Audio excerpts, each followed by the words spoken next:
ఏమంటుందంటే మీరు అందంగా ఉన్న లక్ష్మీదేవి ఉంటుంది. దరిద్ర దేవత ఏమంటుందంటే నేను ఇంకా నీకంటే అందంగా ఉన్నా అని చెప్తుంది దరిద్ర దేవత. మీరిద్దరికి కూడా పోటీ వస్తుంది. లక్ష్మీదేవతకు దరిద్ర దేవతకు ఇద్దరికి పోటీ వస్తుంది.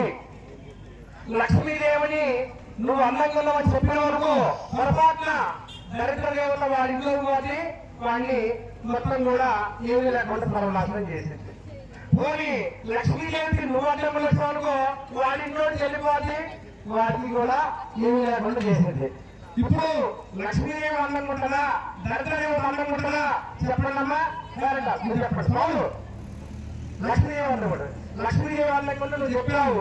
మరి దరిద్ర వల్ల వాడి ఇంట్లోకి వచ్చి వాడిని ఏం లేకుండా చేసిందిగా. మరి చెప్పిన కుదరదు కదా ఆ మాట. లక్ష్మీదేవి అందంగా ఉంటుందా దరిద్రదేవి అందంగా ఉంటుందా? ఇద్దరు అందంగా ఉంటారు.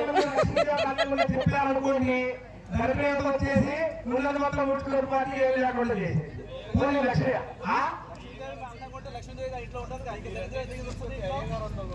లక్ష్మీదేవి అందంగా నువ్వు చెప్పావు.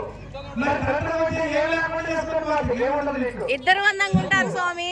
లక్ష్మీదేవి అందంగా ఉంటుందా దరిద్రదేవి అందంగా ఉంటుందా?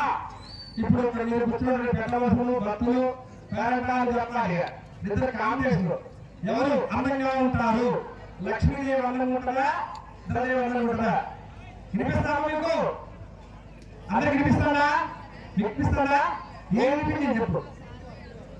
అందంగా ఉందా దరిద్రదేవి అందంగా ఉంటుందా? వాళ్ళకి పోటీ వచ్చింది. ఇప్పుడు మనం ఏం తీర్పు చెప్పాలి?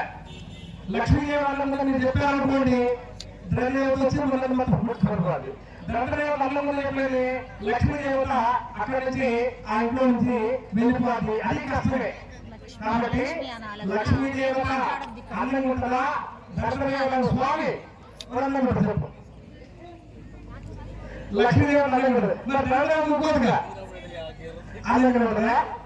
అయితే ఈ యొక్క వివాహానికి పరిష్కారం ఏం చేశారంటే అమ్మ చెప్పాడు లక్ష్మీదేవత నువ్వు రోజు నా ఇంటికి వచ్చిపో, దరిద్రదేవత నువ్వు రోజు నా ఇంటికి వచ్చిపో అని పరిష్కారం చేశారనమాట. వాళ్ళు ఎట్లా వచ్చారు? అవును ఇంటికి వస్తే అందంగా ఉంటుంది. అమ్మ దరిద్రదేవత నువ్వు ఇంట్లో పోతంటే అందంగా, లక్ష్మీదేవత నువ్వు ఇంట్లో వస్తుంటే అందంగా అని ఆ సమాధానం చెప్పి ఇద్దరు కూడా సంతోషం చెందారు. దరిద్రదేవత నువ్వు ఇంట్లో పోవాలంటే అబ్బా ఎంత అందంగా ఉంటుంది చాలా అందంగా. లక్ష్మీదేవత నువ్వు నా ఇంట్లోకి వస్తుంటే ఇప్పుడు ఇంకా అందంగా అని చెప్పి ఇద్దరికి కూడా కోపం రాకుండా సమాధానం చెప్పడం జరిగింది. జై శ్రీరామ్.